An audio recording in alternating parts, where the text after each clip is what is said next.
Saudara dan saudari yang terkasih, tema renungan kita pada hari ini, iman akan Yesus diwujudkan dalam tindakan kasih. Tema ini berdasarkan perikop bacaan pada hari ini yang diambil dari Injil Lukas bab 9 ayat 11 sampai 17. Yesus memberi makan 5.000 orang. Saudara dan saudari yang terkasih, Yesus memberi makan 5.000 orang merupakan suatu mukjizat yang besar. Mukjizat yang sangat luar biasa. Dicatat dalam keempat Injil. Kisah ini merupakan peristiwa yang sangat menarik. Mengapa? Sebab kalau suatu peristiwa yang sangat luar biasa, umumnya manusia berusaha mengabadikannya. Boleh jadi hal ini juga menjadi latar belakang mengapa mukjizat Yesus memberi makan 5.000 orang dicatat dalam keempat Injil. Saudara dan saudari yang terkasih, mukjizat Yesus memberi makan 5.000 orang menunjukkan beberapa hal yang mendasar bagi hidup kita. Pertama, kata makan. Makan merupakan suatu aktivitas dan tindakan yang wajib dilakukan oleh makhluk hidup untuk bertahan hidup. Tentunya kalimat ini tidak asing bagi kita. Makan untuk hidup dan bukan hidup untuk makan. Kedua, motivasi atau alasan untuk melakukan sesuatu hendaknya benar. Dalam kaitannya dengan situasi orang banyak yang berbondong-bondong mengikuti Yesus, mereka juga didorong oleh berbagai motivasi. Beberapa ahli tafsir kitab suci mengatakan,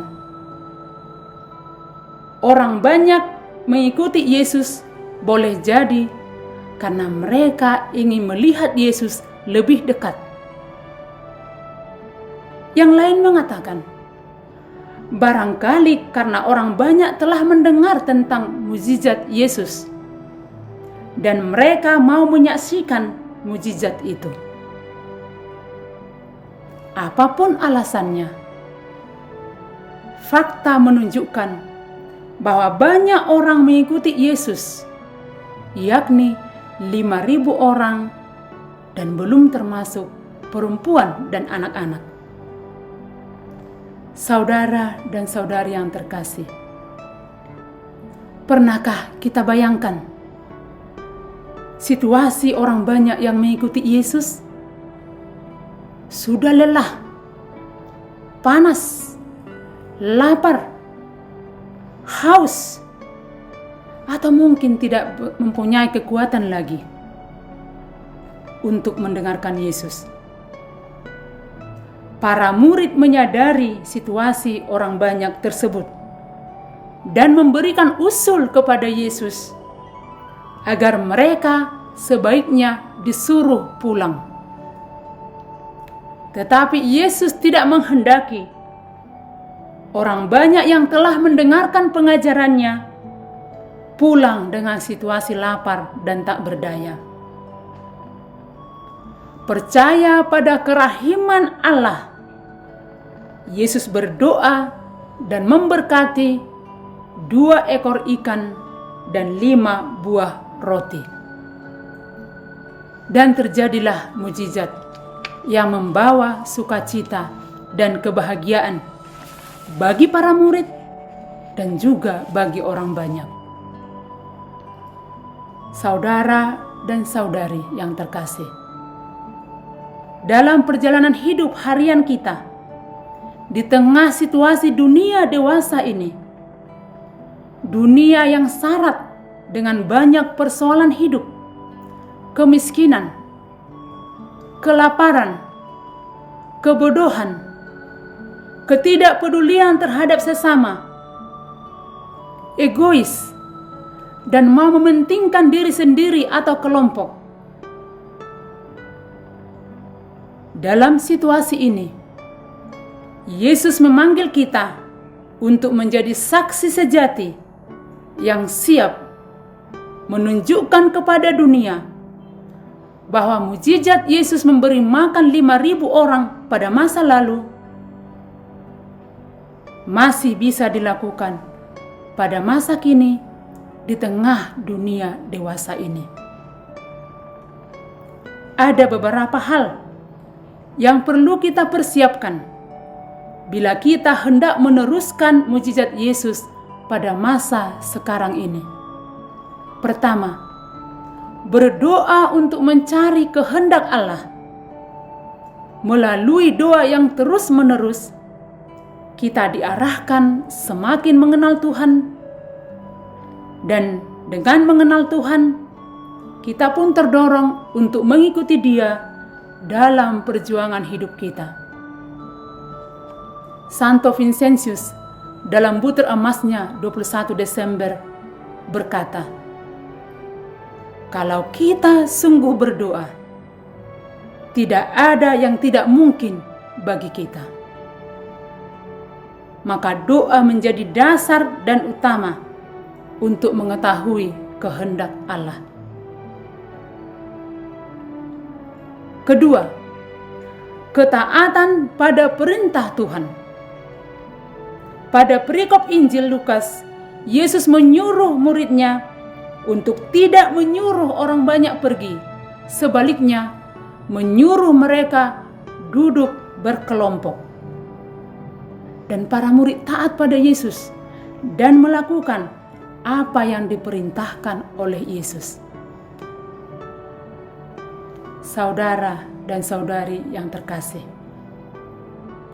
sebagai pengikut Yesus yang sejati, tentulah kita perlu mengusahakan keberlangsungan mukjizat Tuhan dalam lingkup tugas dan pelayanan kita.